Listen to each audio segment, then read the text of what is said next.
Hey there, today I'm going to talk about creating a temporary user credentials and actually giving them access to your Amazon S3 account. The reason I came up with this is today I signed up for this new service called Otisha to share the different files within my cloud services. So basically I wanted to transfer something from my Amazon S3 account to my Dropbox. And I thought this was going to be pretty straightforward, and when I went and typed in, I couldn't remember my Amazon S3 root keys. So in the past I've always used to just log into Amazon, you get the security key and the secret key and you put them into there, and that's great, and it worked.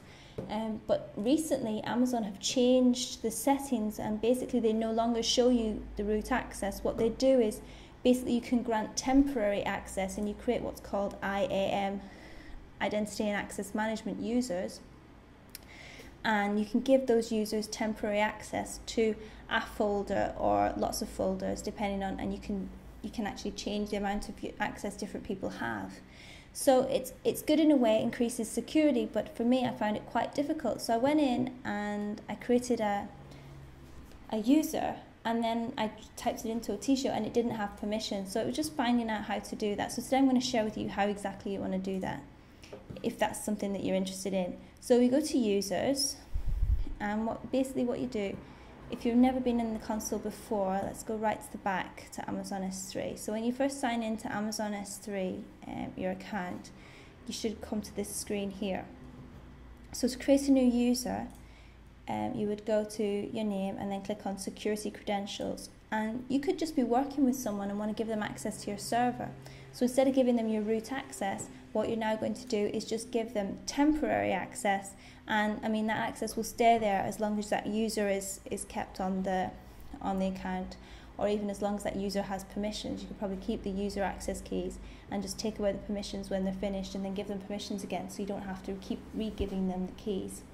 So we're just going to create a new user. Here on the left hand side it says users, and we'll create new user, and we'll call the user Bob.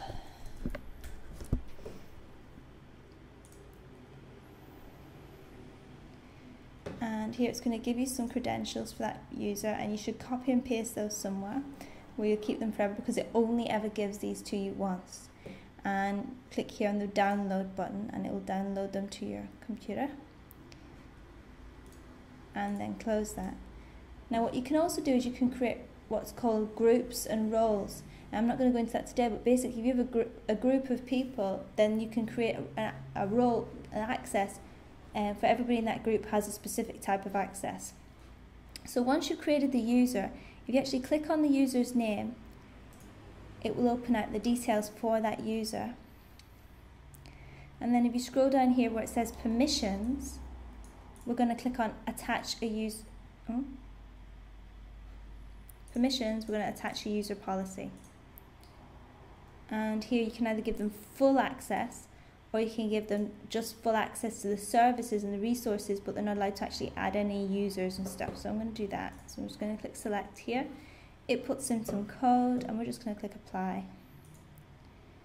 It's great that it gives you access to edit that code, because sometimes you might want to change it that they just have access to specific folders, and there's a way to do that.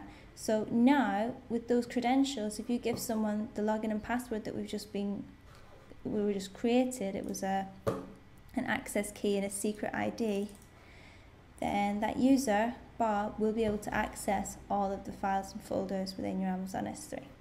Okay, I hope you enjoyed that. It took me a while to figure it out. I know it looked really simple when I showed it to you, but it took me a while to figure out how to create the permissions. I was clicking on all these buttons and I didn't realize that if you just click on the user's name.